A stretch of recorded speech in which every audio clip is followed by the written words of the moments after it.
Amin. Jalan-jalan ke pasar raya, pergi untuk membeli roti. Masuklah kita di acara berikutnya. Kata sambutan yang dinanti. Kata sambutan oleh pembina Yayasan Mu'alaf Center Provinsi Kepulauan Riau, sekaligus menutup acara pesantren Ramadan oleh Dato' Husrin Hud, SH, MH, MPDI. Kepada Ustaz, disilakan. Bismillahirrahmanirrahim. Assalamualaikum warahmatullahi wabarakatuh. Alhamdulillahillazi an'ama alaina bil iman wal islam. Alhamdulillahillazi an'ama alaina bil jami'in ni'am. Asyhadu an la ilaha illallah wahdahu la syarikalah wa asyhadu anna Muhammadan abduhu wa rasulullah nabiyya ba'dah. Rabbi shrah li sadri wa yassir li amri wahlul 'uqdatam min lisani yafqahu qawli. Subhanaka la ilma lana illa ma 'allamtana innaka antal alimul hakim. Wala haula wala quwwata illa billahil azim. Walhamdulillahirabbil alamin.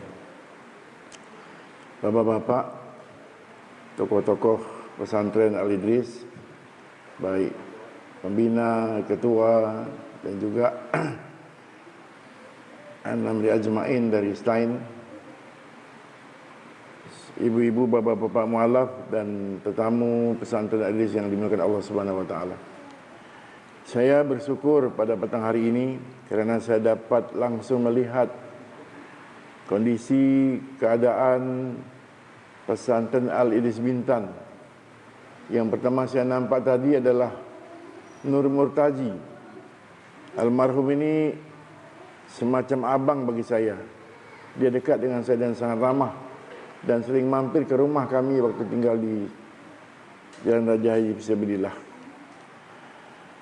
Kemudian juga saya berterima kasih kerana pesantren ini mau mengajak mualaf kita untuk diadakan pesantren kilat sehingga banyak perhatian dari ACT, dari Al-Hilal, juga kabarnya dari salah satu organisasi kebajikan dari Arab Saudi. Inilah dia berkat fikir manusia.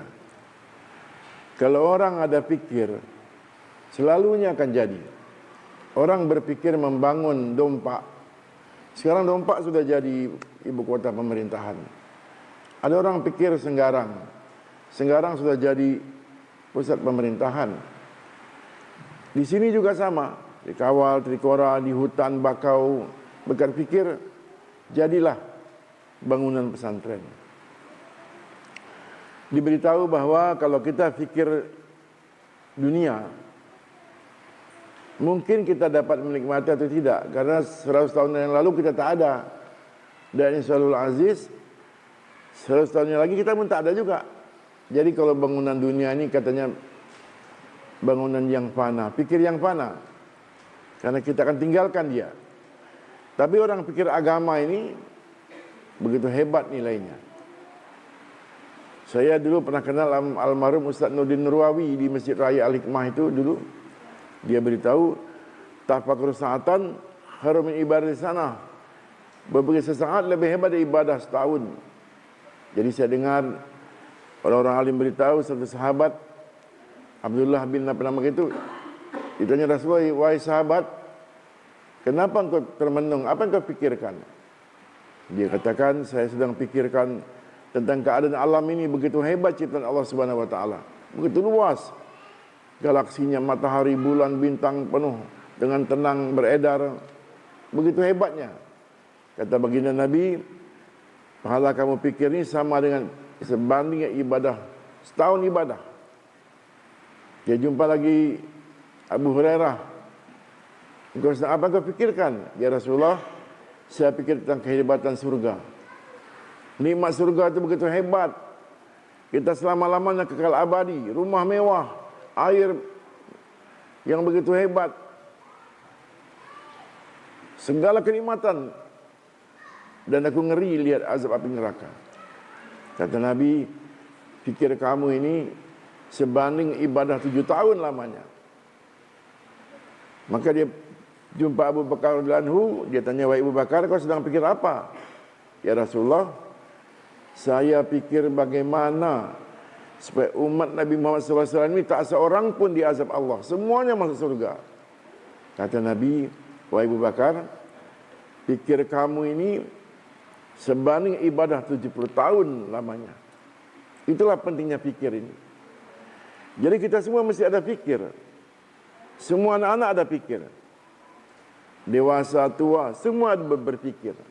Fikir yang azim, fikir yang agung, inilah fikir agama ini. Sebab banyak agama lah yang menyebabkan alam ini ada. Kita ni kerana Allah Subhanahu Wa Taala dipertemukan petang hari ini. Allah pertemuan kita, jumpakan kita. Dan nanti pasti Allah pisahkan kita lagi. Kerana Allah berkuasa mempertemukan, memisahkan. Dan kita tidak pernah abadi di sini. Kita abadi besok bertemu, insya-Allah di surganya Allah Subhanahu Wa Taala. Maka usaha agama ini begitu hebat. Supaya beritahu kepada umat Islam. Tetapi sayang kerana dakwah ini kurang digencarkan, kurang diseriuskan. Bagaimana keadaan alam ini hari ini? Hampir 7 miliar orang di alam ini. Yang Islam, yang beriman hanya 1,5 miliar saja. Padahal dulu pernah menguasai 2/3 dunia. Kenapa? Karena kita tak kerjakan tugas kita inilah. Allah dah tawarkan kepada kita. Satu orang mu'alaf, baik. Kalau mu'alaf ni alhamdulillah dia, dosa dia sampai dia mu'alaf, Allah ampunkan. Kalau kita dari akhir balik sampai sekarang, diminta pertanggungjawaban. Allah kasih kita 10 kali lebih besar daripada dunia ini. Besok di akhirat. Allah mau kita jadi raja di raja, presiden, mahadiraja, raja, sultan selama-lamanya. Allah tak mau kita diazab. Allah mau kita supaya bahagia dengan agama inilah. Maka usaha agama ini mesti kita seriuskan. Sungguh-sungguh ini awal keselamatan umat. Bagaimana umat tak diazab Allah Subhanahu Wa Taala? Supaya dia mati tanpa hisab. Kalau dihisab berat. Dan itulah la ilaha illallah akhir kalam dakhulul jannah. Usahakanlah supaya mereka ini usahakan dapat ucap la ilaha illallah di akhir hayat. Dulu satu orang nak meninggal dunia tidak dapat ucap kalimat la ilaha illallah. Siapa nama? Alqamah atau siapa nama itu? Alqamah. Sekampung, Bu. Rasulullah bilang, ini kenapa dia? Dia durhaka sama ibunya. Dia lebih menghormati istrinya daripada ibunya. Ibunya sakit hati dia. Maka jumpa ibunya, kata ibunya, aku tak maafkan, dia ni sudah terlalu jahat. Kalau gitu, Bu, kami kumpul kayu bakar, kita bakar jenazah Alqamah ini supaya tak diazab di akhirat. Sekampung sibuk sehingga ibunya memaafkannya. Alhamdulillah dapat dia mengucapkan. Hari ini rumah sakit, istri saya kerja rumah sakit dulu. Hari-hari orang meninggal, sebulan 2 bulan, susah nak dengar orang ucap kalimat la ilaha illallah akhir kalamnya. Maka kerja ini kerja yang mesti kita jadikan tanggung jawab. Kerana Allah dah berikan kehebatan.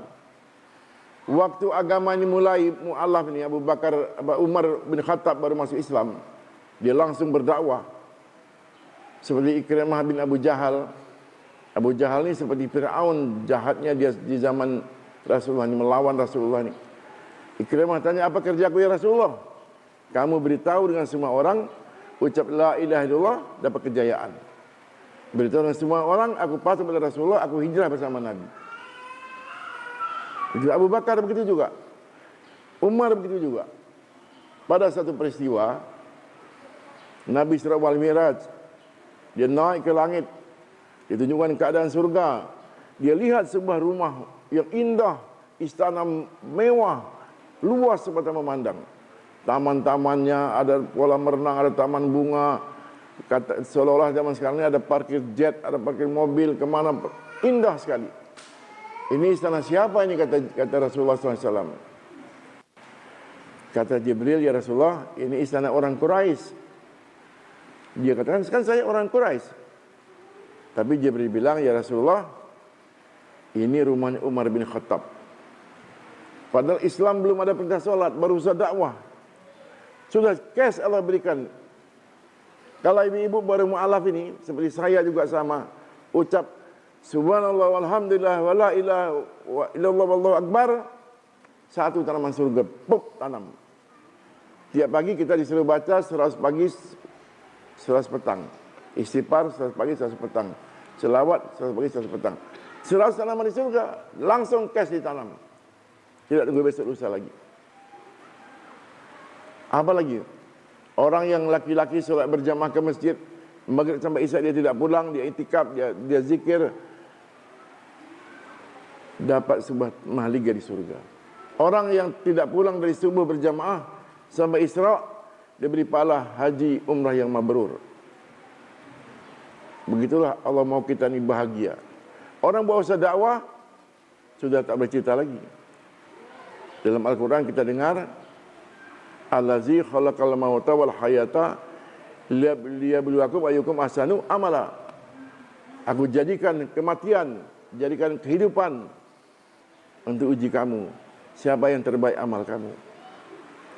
Puasa ni amal yang baik.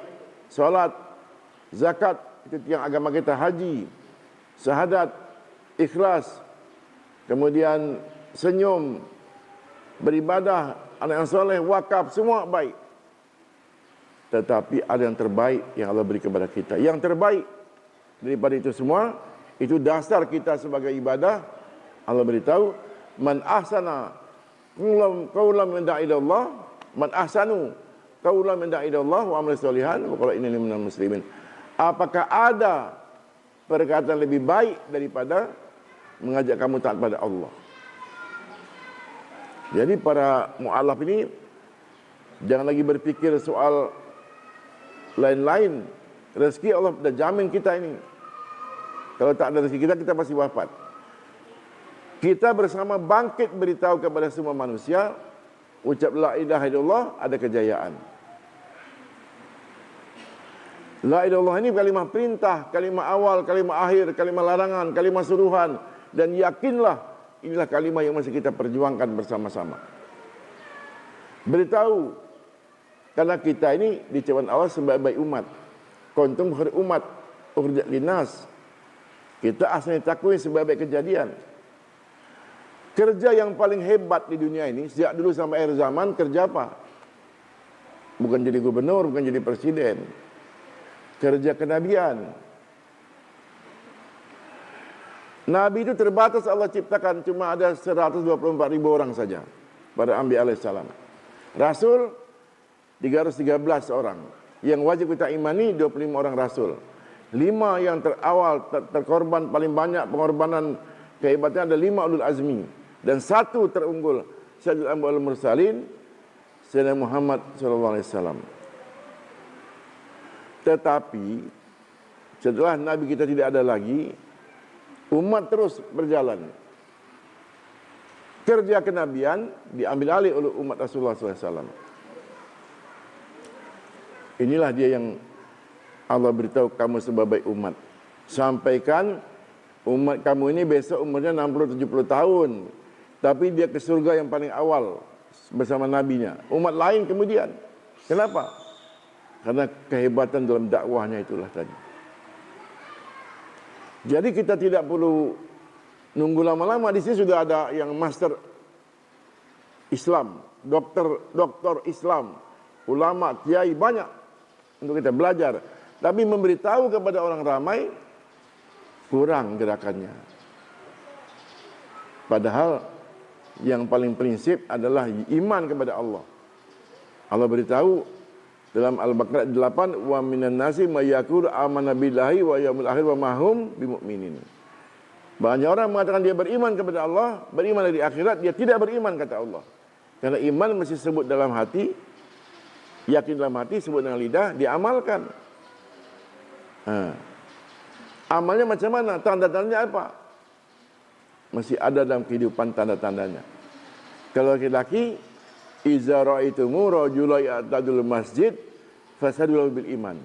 Kalau kau saksikan ada orang yang pergi pulang ke masjid bila kebiasaan bagi dia, aku disaksikan kepada kamu dia beriman kepada Allah Subhanahu wa taala. Dibangkitkan itu karena tiang agama ini apa? Salat. Ibu-ibu, bapak-bapak percaya tak? Di dunia kita ini orang Islam banyak tak solat. Disurvei oleh Muhammadiyah, Nahdlatul Ulama, beberapa survei akademisi, tak berapa puluh persen yang solat. Banyak tinggalkan solat. Sedangkan tinggalkan solat runtukan agama. Maka kita mesti jaga perkara solat ini. Kita bantu dakwahkan solat ini. Dan yang solat pun tak banyak yang mau ke masjid. Yang ke masjid pun banyak tak mau fikir soal tetangganya, soal kawannya, dia tak peduli. Sedangkan di situ ada anak dia, ponaan dia, keponaan dia, sepupu dia yang belum solat. Kita ni jahat namanya kalau membiarkan orang tahu orang tak solat, tapi kita tidak beritahu. Itulah pentingnya kita hidupkan kader-kader ini. Di mana-mana sekarang ini hidup amalan-amalan pesantren ini. Saya insya Allah sudah banyak berkeliling lihat-lihat tempat. Hanya tinggal bagaimana santri ini bangkit juga diberitahu supaya mereka bergerak memberitahu keadaan sekitarnya, ramaikan masjid. Hidupkan amalan masjid. Sampai diberitahu, ada orang alim beritahu, orang yang buat usaha dakwah itu lagat watun aw rahatun fi sabilillah khairum min dunya wa ma fiha. Sebagai sepatah orang keluar jalan Allah Subhanahu wa taala, menegakkan solat, sebab orang solat lebih baik dunia dan seisinya. Bukan perang melawan orang non muslim. Orang Islam saudara kita seperti sebatang tubuh tak solat. Sepatah kata dakwah lebih hebat dari setahun ibadah. Cuma kata, mari solat ke masjid. Ibu-ibu, bapa solat ke masjid, beritahu gitu. Anakku solat ke masjid. Ini perjalanan yang paling berat katanya. Orang sanggup naik gunung, turun gunung. Orang sanggup terbang ke berapa-berapa negara benua, tapi ke masjid dia terdapat. Karena memang Allah belum beri hidayah. Karena itulah kita diberitahu. Sekarang pada akhir Ramadan ini, di saat doa kita diterima Allah Subhanahu wa taala, pengampunan, taubat dan dijauhkan api neraka, dan ada malam Lailatul Qadar. Tetapi orang buat usaha dakwah diberitahu, sesaat beri jalan Allah Subhanahu wa taala lebih hebat daripada dia salat 2 rakaat di depan Hajarul Aswad di malam Lailatul Qadar. Begitulah Allah beri tawaran kepada kita. Kita terbayang hari ini kalau kita mati nanti malam atau besok pagi, sudah ada tanaman surga kita, sudah ada rumah mahligai di surga, sudah ada pahala bangun madrasah pesantren karena dakwah kita. Kita tenang hati pikiran, tidak risau. Sebab memang kita mesti mati baru bisa masuk surga. Sekali ditakuti mati-mati. Kata orang alim, satu hari 5 kali, dia bilang 70 kali malaikat Israel itu lihat kita. Setiap hari minimal 5 kali. Dia mati mendadak. Bukan mendadak. Memang malaikat dah beritahu dia. Sudah datang lihat dia keadaan dia hari ini. Bagi orang seperti saya yang umur dah 65 tahun. Umatku hanya 60-70. Dah tinggal kapan saja waktunya. Maka sekarang kita mesti bentuk. Apa yang ada saja ni kita bikin. Saya bayangkan ini sudah bagus nih. Anak saya dulu sekolah di Batam. Tahun-tahun 90-an itu. Dinding kayu, atapnya panas, tak ada asbes, tak ada apa. Tempat tidur. Sekarang bagus. Saya lihat di Ladan, Kampung. Saya cerita sama anak-anak di Ladan, wahai anak-anak, sekarang ini sudah siap dibangun di Abu Dhabi. Gedung pencakar langit tingginya 983 meter. Insya Allah di Jeddah sudah siap atau akan siap tahun ini gedung pencakar langit 1,3 km tingginya.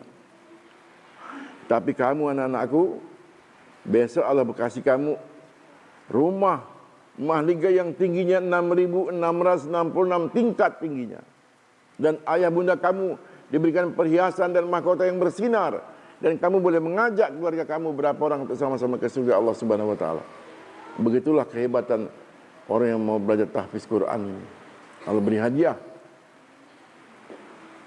Sehingga orang akan berlomba-lomba menciptakan itu. Sekarang kita kekurangan. Saya sebagai ketua Dewan Masjid. Masjid ada 1.730 masjid di Kepri ini. Berapa yang punya masjid yang ada tahfiz Quran, yang bacaannya bagus, makhrajnya bagus?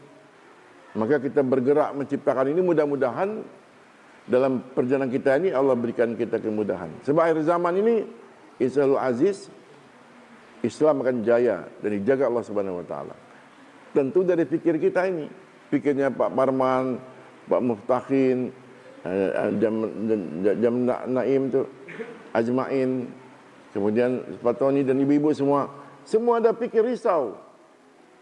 Coba bapak-bapak bayangkan, saya 3 hari yang lalu kemarin baru pulang, 9 orang datang ke Tanjung Pinang, jamaah bisu tuli, pekak tuli, tak bisa apa-apa. Tapi dia berdakwah. Kita kumpulan kemarin dapat 22 orang baru. Di sini ada lebih 40 orang. Bapak-bapak, ibu-ibu boleh biarkan tak orang bisu itu. Dia bisa berbuat perlakuan yang macam-macam, dia tak tahu hukum agama. Seperti layaknya haiwan, bergaul. Sekarang bisa. Saya sudah bisa bahasa bisu. Kode, assalamualaikum. Nama saya sudah bisa saya. Nama saya. Kodenya huruf H, U, Z, R, I, N. Kita latih.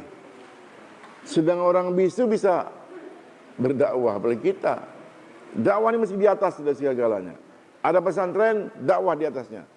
Ada tenaga sini 300, bergerakkan di sini sebulan ini, umpamanya 10 orang ke masjid-masjid sekitarnya. Silaturahmi, solat berjamaah, balik lagi kemari. Supaya dia tidak hanya eksklusif, walaupun waltakum minkum ada di antara kamu orang berdakwah, ada juga yang sedang belajar, tapi mereka latih dia. Sebabnya banyak saya sudah melihat pesantren-pesantren yang menghasilkan murid-murid yang berbahasa Arab ahli. Mereka tahu-tahu bekerja jadi supir di tanah Arab. Ada yang bekerja di beberapa tempat, dia lupa masjid. Sedang masjidlah rahmat untuk kita. Insya Allah saya dengar kita mau bangun masjid, alhamdulillah kita dukung sama-sama supaya masjid jadi pusat kegiatan. Masjid manapun di Sudan ini saya dengar Pak Suparman, betul atau tidak, kawan saya bilang dia bangun masjid tidak begitu hebat-hebat, asal ada mihrab 4 tiang dia solat, itulah masjid dia. Tapi amalan masjidnya hebat, ada ta'lim wa ta'lum, zikir, ibadah dan dakwah, sehingga cemerlanglah usaha itu. Mudah-mudahan dari pertemuan kita hari ini dapat merubah pola fikir para mu'alaf yang saya ikut awal membina. Alhamdulillah di Karimun sudah kita bentuk, Batam sudah menunggu, banyak akan berhimpun. Dan mereka seolah-olah tadi sebagian besar menunggu seolah-olah bantuan-bantuan, rupanya 2 tahun sudah tak boleh dibantu lagi. Dan mereka akan bekerja dengan kemampuan yang ada, tapi mereka bangkit untuk berdakwah. Allah telah jaminkan di surga dengan segala nikmatnya. Kalau kita di sini tak mungkin, karena apa? Dunia tak cukup menerima pahala 2 rakaat sebelum subuh aja sudah hebat dunia seisinya. Saya kira demikian. Awal saya datang kemari sebagai pertemuan awal ni, ice breaking.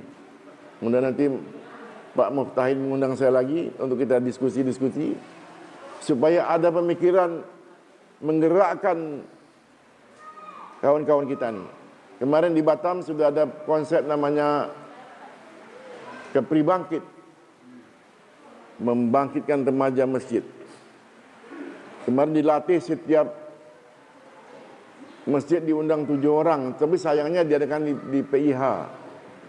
Itu dibantu oleh dana CSR. Jadi kebetulan saya jumpa kemarin Pak Nyat, saya minta dari yang kita ini buat CSR. Dapat sekitar 80 juta, 100 juta dapat. Kalau bisa ada beberapa yang lain kita satukan. Dia berhak merekomendasi ke Angkasa Pura, ke PT Timah, ke Oil and Gas gitu. Dia punya tanda tangan dengan lampiran kita dapat. Kami sudah ingin mengajukan. Saya kira supaya minimal kita ada tempat, sebab Islam ini maju dengan harta dan diri, tidak dapat lepas. Bi amrusakum wa amlikum, harta dan diri kamu. Saya kira karena waktu maghrib sudah dekat, Saya sekedar memberikan pemikiran, sekedar mengajak saya sendiri yang lebih dekat dengan menurut saya ini, supaya kita dapat air haid kita ini tinggalkan yang terbaik untuk masyarakat kita. Nah, nanti mungkin selepas berbuka saya akan segera ke tempat lain karena dapat berita istri teman saya berpulang ke Rahmatullah di Tanjung Pinang. Nah, saya akan ke sana segera. Tapi kita bersama-sama lagi sampai akhir maghrib insyaAllah ya. Mudah-mudahan Allah beri kita keberkahan, Allah beri kita kemudahan dan keselamatan untuk kita semua. Dan usahalah akhir hayat kita ucap kalimat la ilaha illallah. Akhirul kalam, wassalamualaikum warahmatullahi wabarakatuh.